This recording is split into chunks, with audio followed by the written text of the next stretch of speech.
Ang weather, unpredictable. The meteorologists, nakapag-announce sila, this is the weather for today. But who can control the weather? The weatherman cannot control.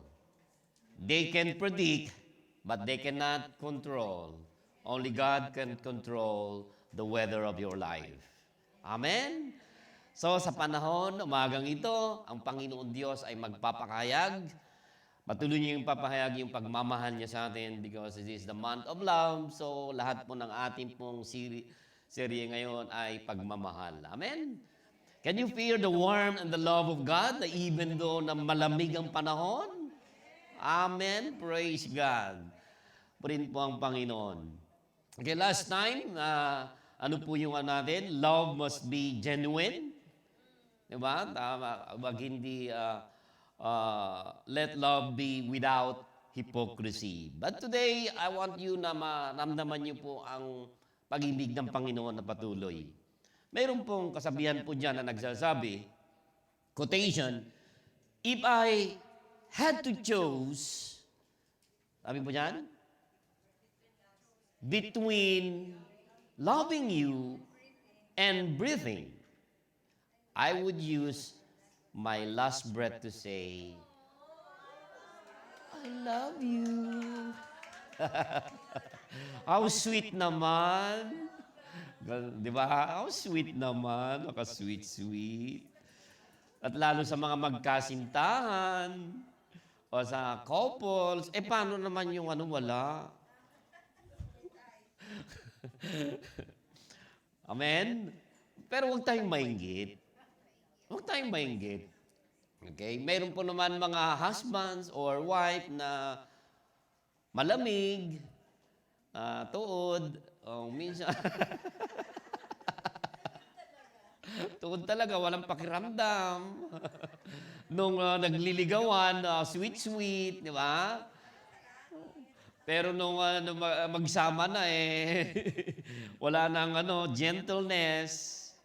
Okay. Pero pag-usapan natin ang salita ng Diyos. When Jesus says, I love you. Diba? Napakasi pag marinig natin yung mga mahal natin, I love you, kahit whisper talagang napakalinaw. Kahit I love you. Kitang-kita sa di ba? Kahit, talagang kilig to the bones. Tagos. But when Jesus says, I love you, He declares it above. Ang tagapagligtas natin na ito, na nagmamahal sa atin, pag sinabi niya ito, mapagkakatiwalaan at katotohanan. Hindi niya ito, basta He whisper that He loves you, na tulad ng pag February, pag nakikita na natin yung maraming mga nagpo-post, candlelight dinner, silang dalawa lang, di ba? Okay? Pero bago napunta doon, maraming pang mga tampungan yan. Hindi ko man tumating sa oras nito. Naghihintay ako. Sige, tuloy na lang natin. Yung, di ba?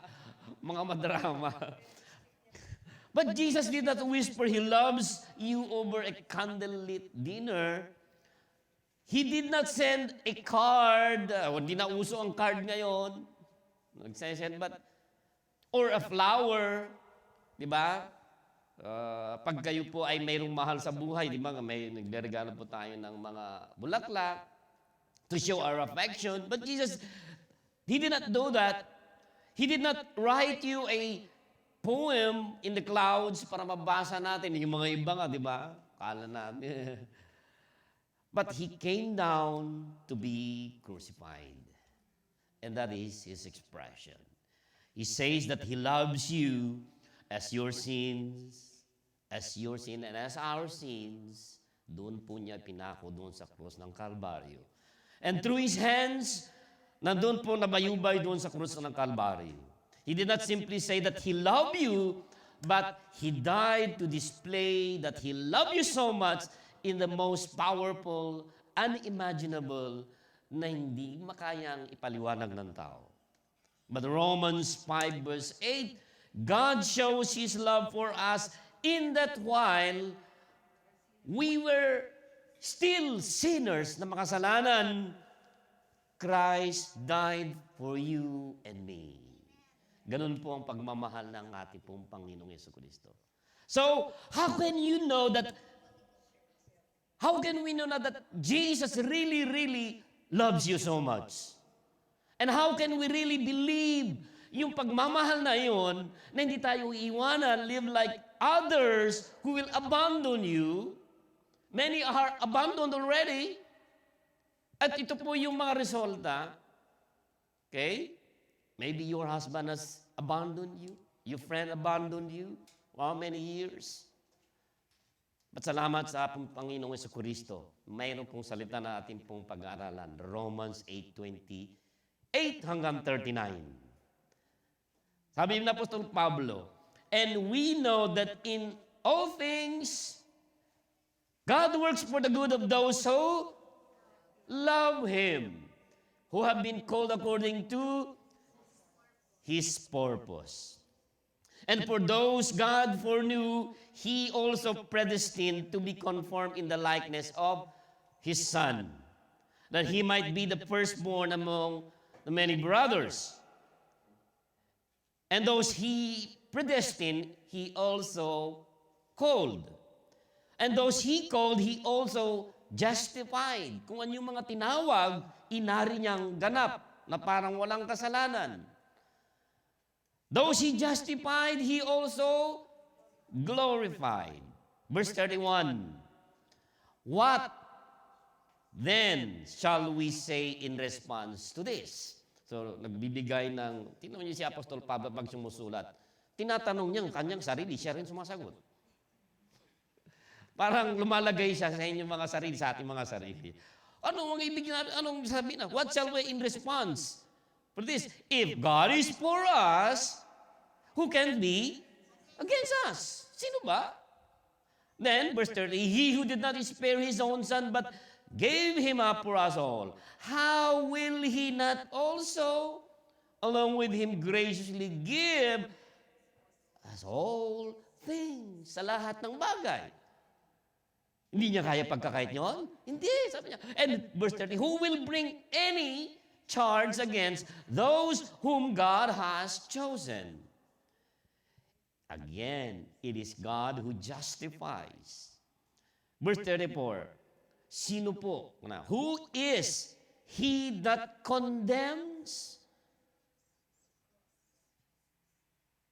Who is he? Christ Jesus, who died, more than that, who was raised to life, is at the right hand of God and is also interceding for us. Verse 35, who shall separate us from the love of Christ?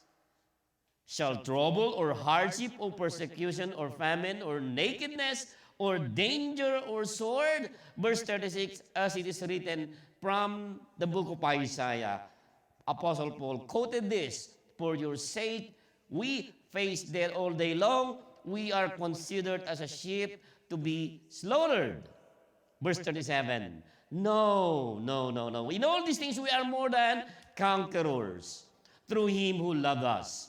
For I am convinced, ngayon, sa Apostol Pablo, he's convincing himself and he's convincing us also today. For I am convinced that neither death, nor life, nor angels, nor demons, neither the present nor the future, nor any powers, neither height nor depth, nor anything else in all creation will be able to separate us from the love of God that is in Christ Jesus our Lord.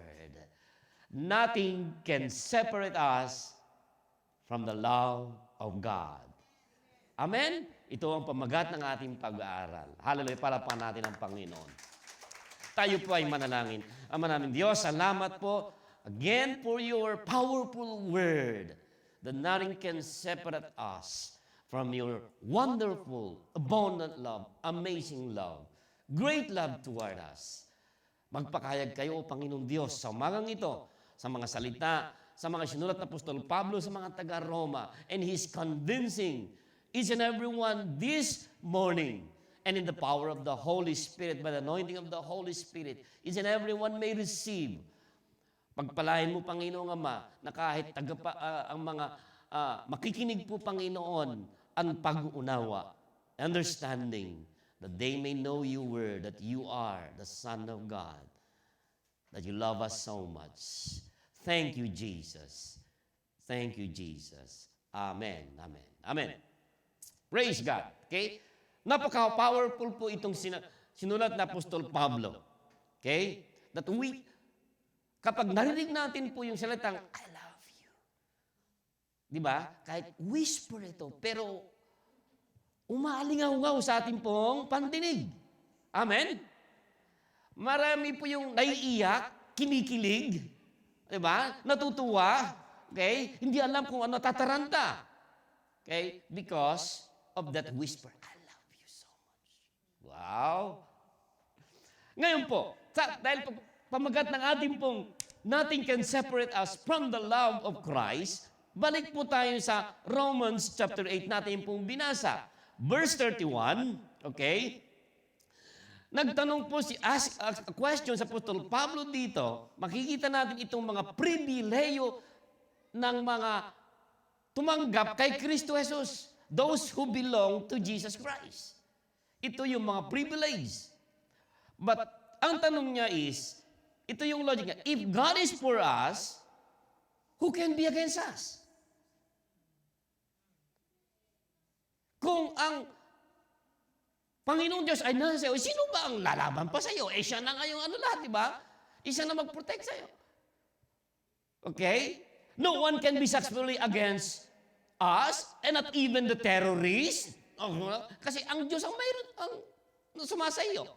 Ngayon, pangalawang tanong, how will He not also with Him graciously gives us all things? Again, ang sagot, God will supply everything, all things, everything we need. Amen? Sa lahat ng ating pangangailangan. Ngayon, magtanong na naman siya dito, who shall bring any charge against? Sino naman po ang magdadala ngayon? Ay, sasampa? Okay? Again, no one can make a charge against us in the court of heaven, no matter anong gagawin ng diablo, because the accuser of the brethren is no other than the devil. Alam niyo ang ginagawa niya? Sumbongero. Diba, nagpupunta, ay, kilala mo siya, ano ang ginagawa? Ang tinitingnan lagi ng diablo ay yung pagkakamali. Those bad things. But thank God, alam niyo po ang Panginoong Diyos, kaya sabi niya, the bad things will turn it into good. But the devil, the good things, he will pervert into bad things. Definition ng love lang ngayon, mga kapatid. The definition of love is, God is love. Okay? It's a good thing na makita natin na ang pag-ibig ay maganda. Pero ang ginagawa ng diablo, he pervert yung definition ng love. So, ganito po ang ginagawa ng diablo. And who shall bring any charge against God's elect?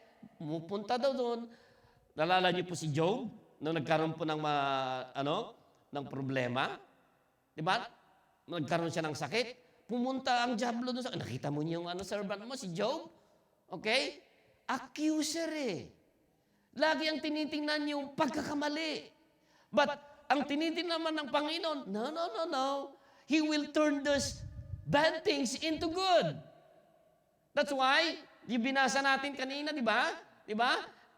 According yung matinawag ng Panginoon, kapag itinawag ng Panginoon, those bad things, it will be turned into good things in our life. No one can make a charge stick against in the court of heaven, no matter the devil accuses you, and the devil uses people to accuse you, to put down you. Again, verse 34, who is to condemn you? No one can condemn us if we are in Christ alone. Amen? People will condemn you, try to kung ano man ang klaseng paratang, chismis, kung nabubuhay ka na may katwiran sa Panginoon, kahit balik-balik-tanin mo naman yan, kapatid, pagtatanggol ka ng Panginoon.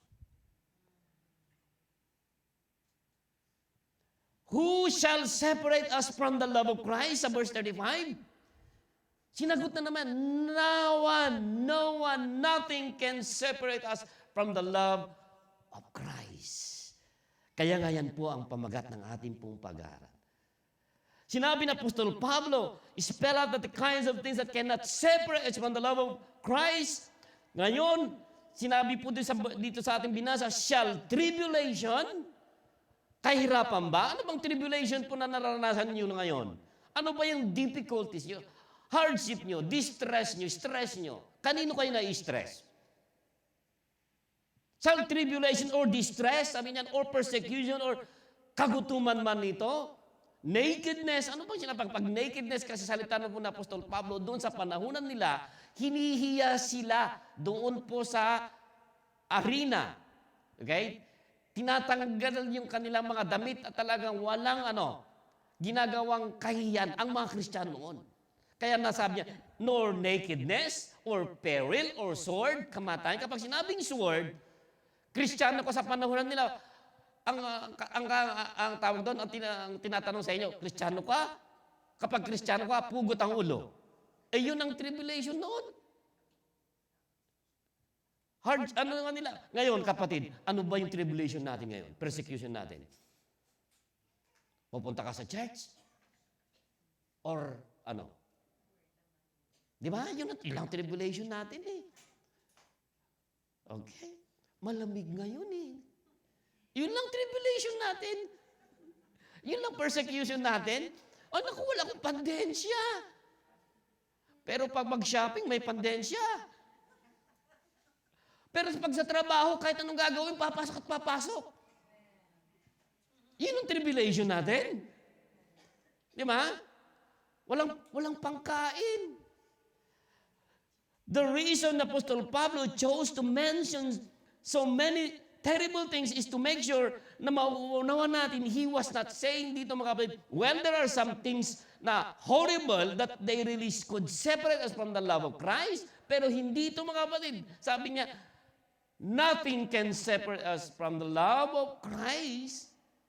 Hindi persecution. Ngayon po mga tatlong katotohanan about the love of Christ na mapag-aralan po natin. Una is, ang Panginoong Jesucristo, Christ is loving now. Present tense. Okay? Ang isang babae, wife, might say sa kanyang deceased husband, okay, nothing will separate me from this love. Nung nangako tayo, mga kalakihan, di ba? Hindi kita iwanan, hindi pababayaan. Tama ba yan? Ano yung pangako ng babae? For better or for worse. Di ba? For better for me, worse sa'yo. Ginhawa ang akin, sa'yo ang salat. Kasalatan mo, ganun ba? Nothing will separate me from His love. So, ganito yung memory natin, lalo yung mga kabayan, yung mga nakipag-divorce na, I don't know kung ano po yung mga sitwasyon, bakit na mayroon pong naganap na yun, ano yung makikita nyo yung mga problema noon. Okay? Pero dito makita na sa verse 34 po mga kapatid, is not what Paul means here. Verse 34 is plainly, si Kristo is the one who died, sacrifice more than that He was raised, who is at the right hand of God, who indeed interceding for us. Anong ginagawa na Yesu Kristo ngayon doon? Interceding for us. Kaya ang rason sa Apostol Pablo can say that nothing will separate us from the love of Christ because Christ is alive and is still loving us. He is at the right hand, doon po, right hand of God, which is therefore, na siya yung pong nakakakita, nakakatalus po yung pangangailangan natin. pinagpapanalangin tayo. Alam niyo mga kapatid, kapag may sama ang loob ang iyong husband, anong ginagawa? Anong ginagawa sa inyo?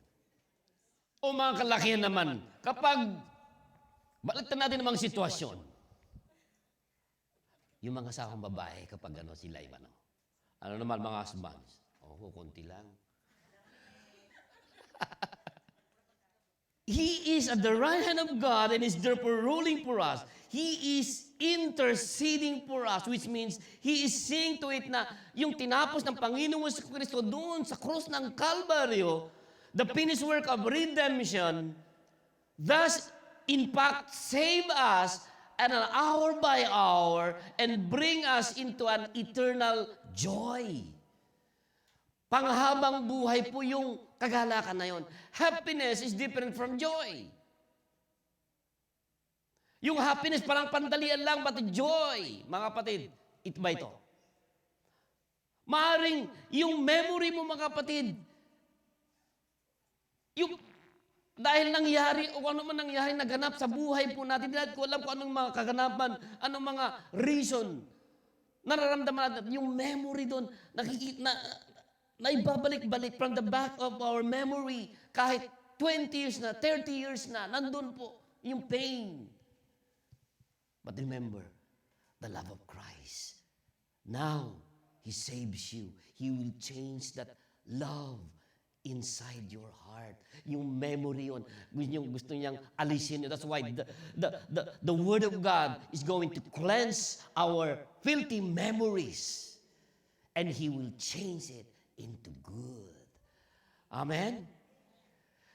His love is not only a memory, but it is a moment-by-moment action na hanggang ngayon, in His loving, living Son to bring us an everlasting joy. Panandalian yung ibinibigay na pag-ibig ng tao. Yes, they can. Mangako man sila, but sometimes they fail. People, person may fail you, but God never fails you. Amen? Palapakan natin ang Panginoon. And this is the love of Christ sa pangalawa. And it's effective in protecting us from separation. Because Jesus doesn't want you to separate when He accepts you. Amen? And therefore, makakita natin Romans verse 8:20, the love of God has called you for a certain purpose. Kaya nga tinawag po tayo. And this is the love of, doon sa Ephesians chapter 5 verse 25, ang sabi po, babasahin ko po mga kapatid, husbands, love your wife. Husband, love your wife. Pero may parallelism po dito. Hindi lang yun. As Christ loved the church and gave Himself for her. Tingnan niyo mga kapatid, may di ba?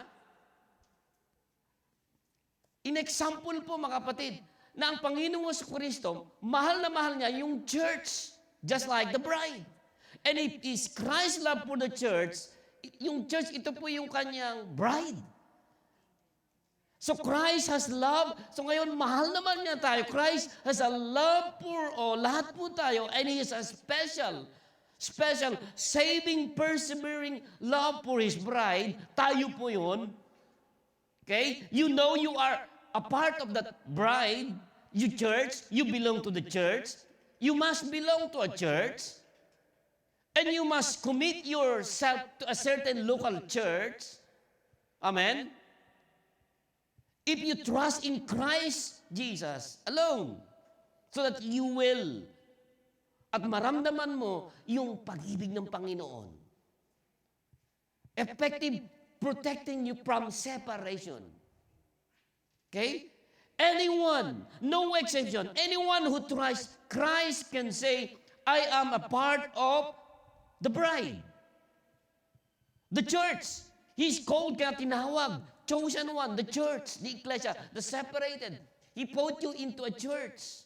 There is a universal church, local church. Local church, ito po, igilan natin, kaya nandito kayo linggo-linggo. This is a local church. A universal church na tinatawag naman po dito is yung kabuuan na katawan ni Kristo. So you are the part. You are a church. You are the walking church. Dahil kaparte ka. Amen? So dito sa verse 35 says, you are kept, you are protected forever, no matter what.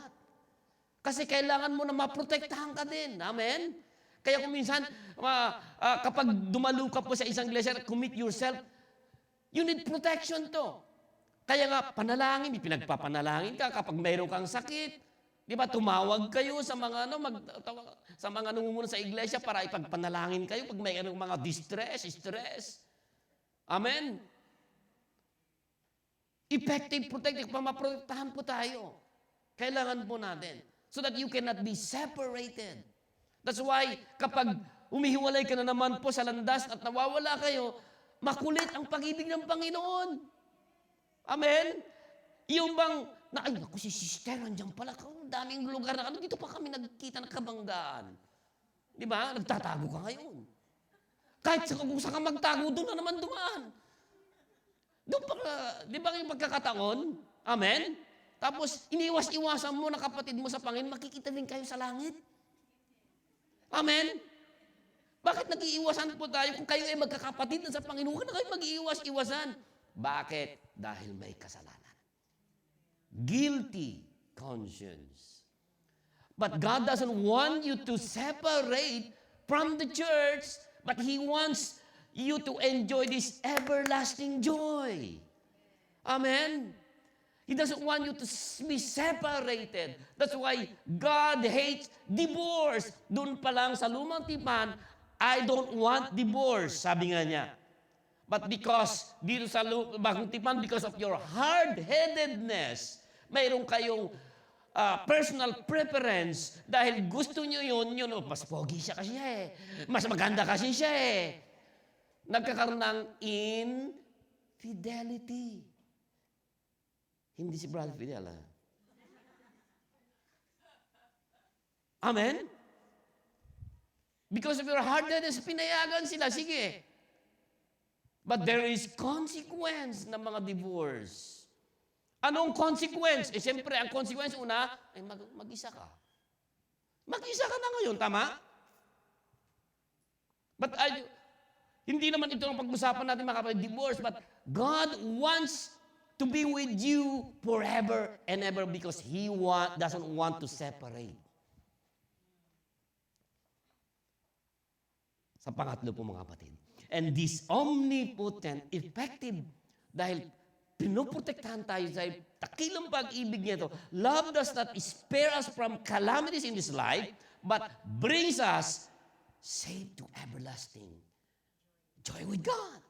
Panghabang buhay. Yun po ang purpose ng Panginoon, panghabang buhay. Kaya nga dito sa ibabaw ng mundo, di mga kapatid, yung mga sinasabi na nangako tayo, lalo sa mga sposo natin, be with you forever. Yes, but there is death.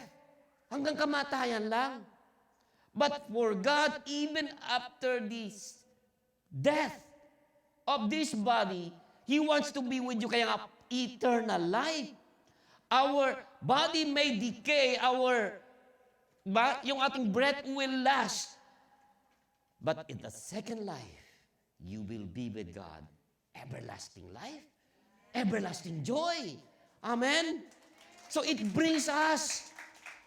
Dito pa lang, safe na tayo. Alam niyo na ipatungan niyo. So, okay, there is joy. Everlasting joy.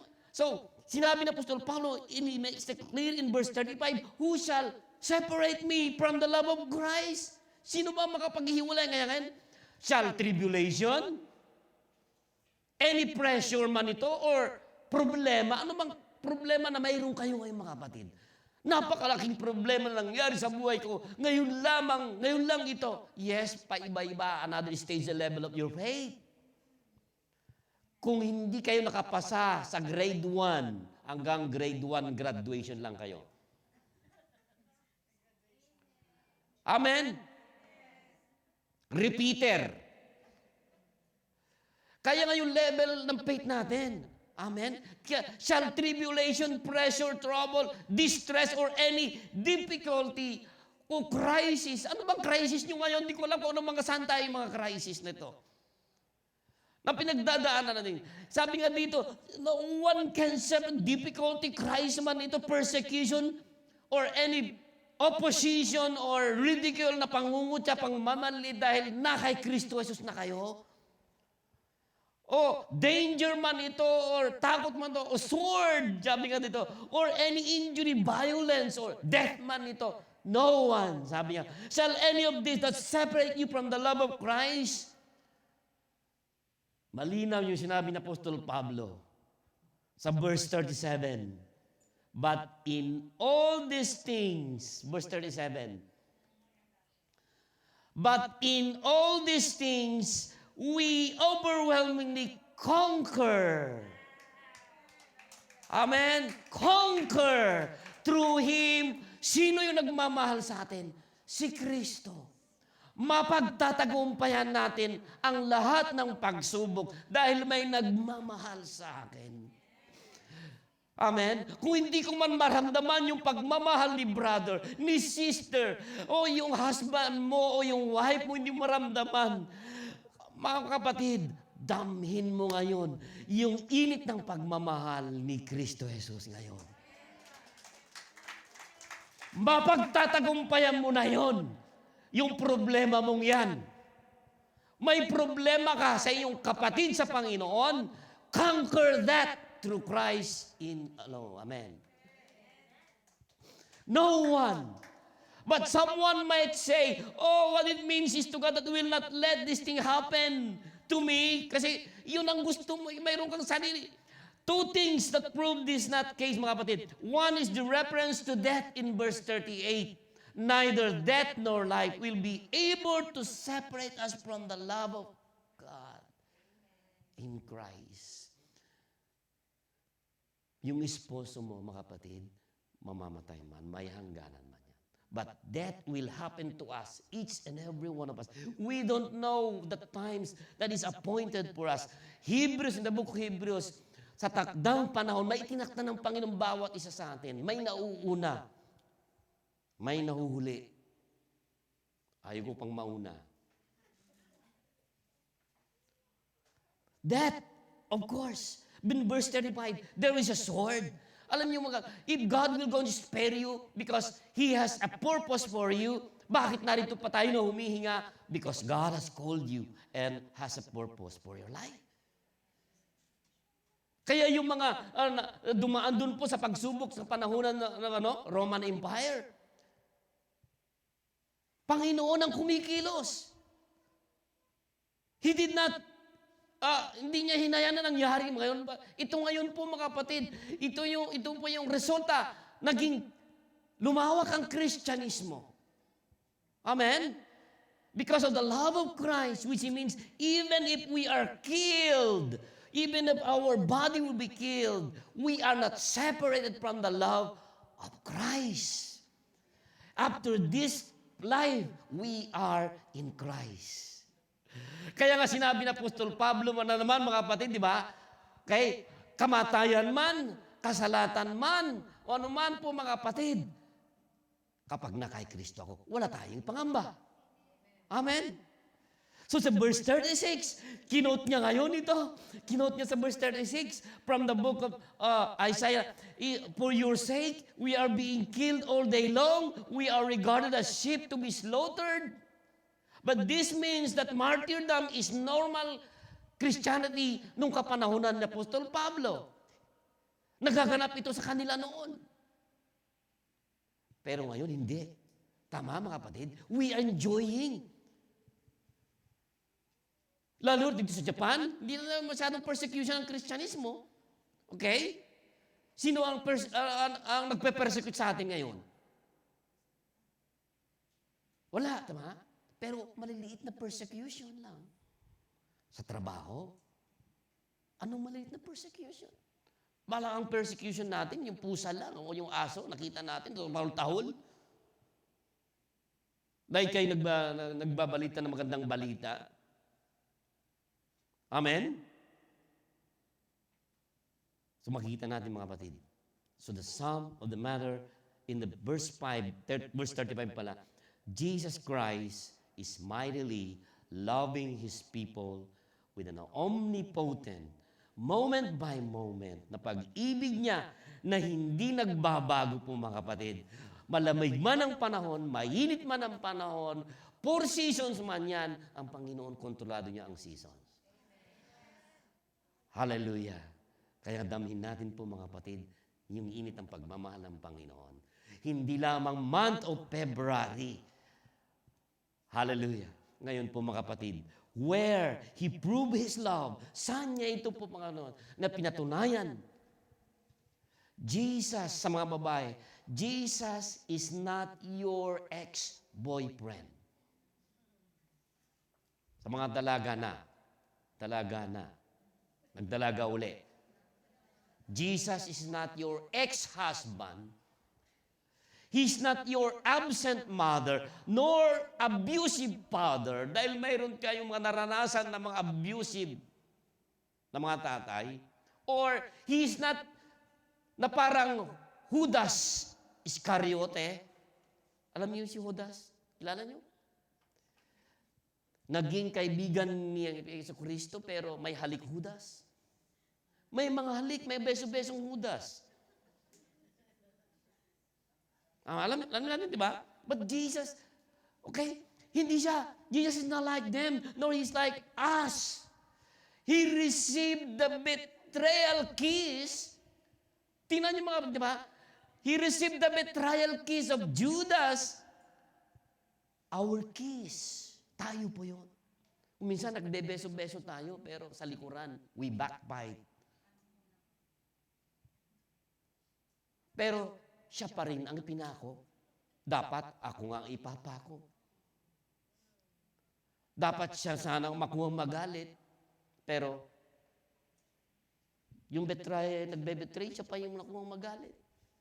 Amen? And He embraced those cursed nails on the cross. Saan niya ito pinatunayan po mga kapatid? The place where He proved His love is at the cross. At the cross. He suffered more than the nails. Hindi lang yun, physically. He was forsaken at that time. He was forsaken by His Heavenly Father and bore your sins and my sins. And He cried from the cross, my God, why have you forsaken me? Di ba kung minsan yun ang panalangin natin? Na kung kayo ay nag-iisa in your loneliness time, my God, why my husband has forsaken me? Or your wife, my wife has forsaken me. Yun po ba mga kapatid? Mere men could inflict pain, bring 1,000 bloody crosses before our problems. 10,000 thorny crowns ang ilalagay kay Kristo Jesus. Latay, panghihiya, pandudusta. And Jesus was forsaken. He was forsaken. Even by His own people, and even by His friends, and even His disciples, His loved ones. He was forsaken for the sake of us. Because He loves you so much. Now consider mo mga badito. Did He struggle in the agony of the cross? Nag-struggle ba siya? Kaya may kanya tayong mga struggle sa buhay na ito. Now sometimes we did not feel the love of other person. But think, mga kapatid, the love of Christ in you. That no one can separate at you. Amen? verse 38.